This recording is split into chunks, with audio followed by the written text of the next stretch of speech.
नमस्ते साथीहरू, हजुरहरूलाई हाम्रो यस करेन्जीकी आइकी नेपाल युट्युब च्यानलमा हार्दिक स्वागत छ। आज हामीले गोरखापत्र लोकसेवा सामग्रीहरू लिएर आएका छौँ। आशा छ हाम्रा पहिलाका भिडियोहरूलाई जस्तै यो भिडियोलाई पनि हजुरहरूले माया र साथ दिनुहुनेछ।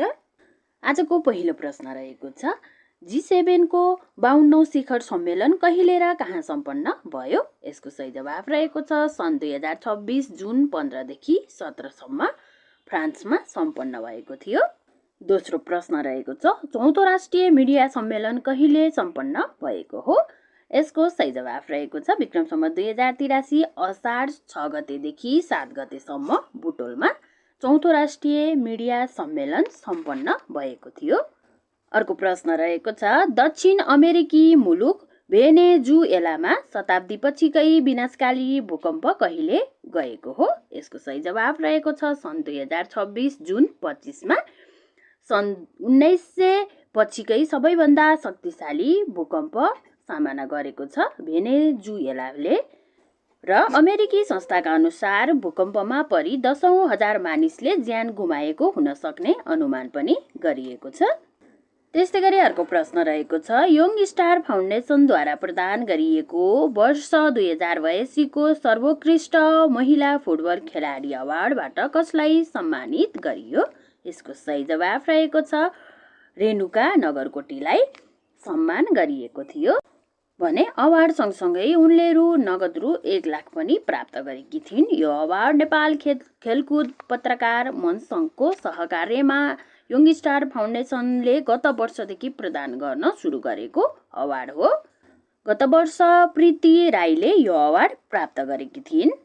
त्यसै गरी अर्को प्रश्न रहेको छ, राष्ट्रिय सहकारी महासङ्घ लिमिटेडले नेपालको आयोजना तथा भूमि व्यवस्था सहकारी तथा गरिबी निवारण मन्त्रालयको सहयोगमा अन्तर्राष्ट्रिय सहकारी महिला सम्मेलन 2026 कहिले सम्पन्न भएको हो?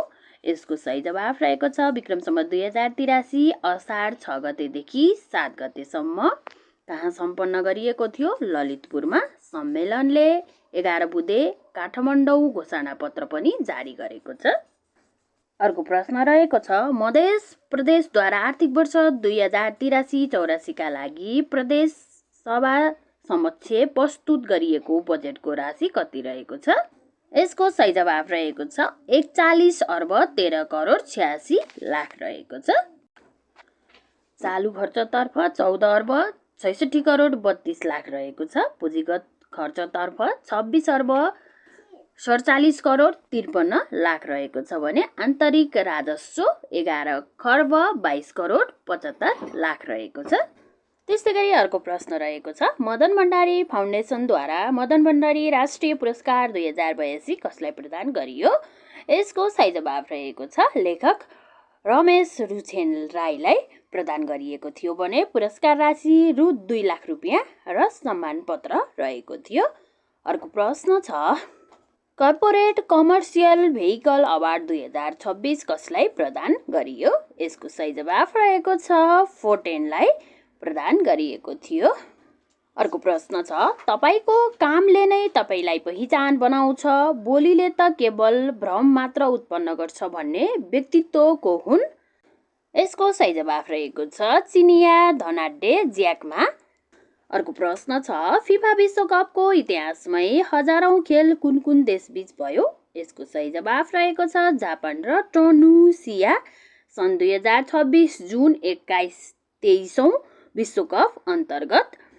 12औं प्रश्न रहेको छ, विवाहित महिलाको सौन्दर्य प्रतियोगिता दि मिसेस नेसनल सिजन 4 को उपाधि विजेता को हुन्? यसको सही जवाफ रहेको छ पूजा शाह।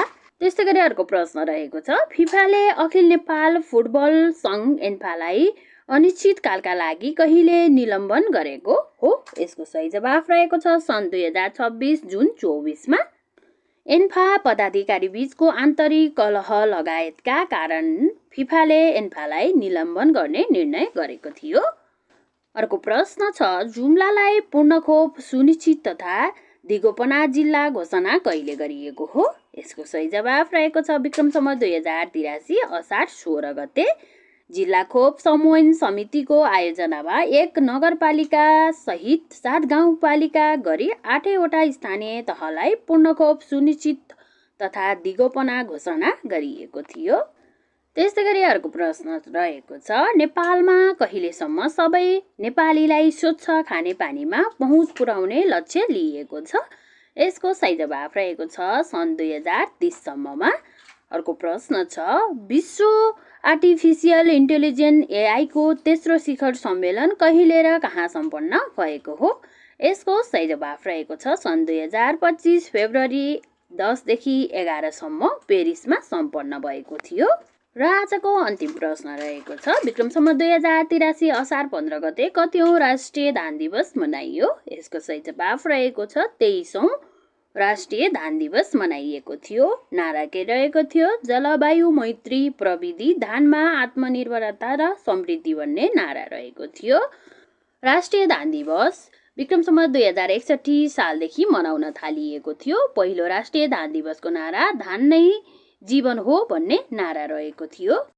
आजलाई यति नै साथीहरू। हजुरहरूलाई हाम्रो भिडियोहरू कस्तो लाग्छ कृपया कमेन्ट मार्फत आफ्नो सल्लाह सुझाव दिनुहुन नबिर्सिनुहोला।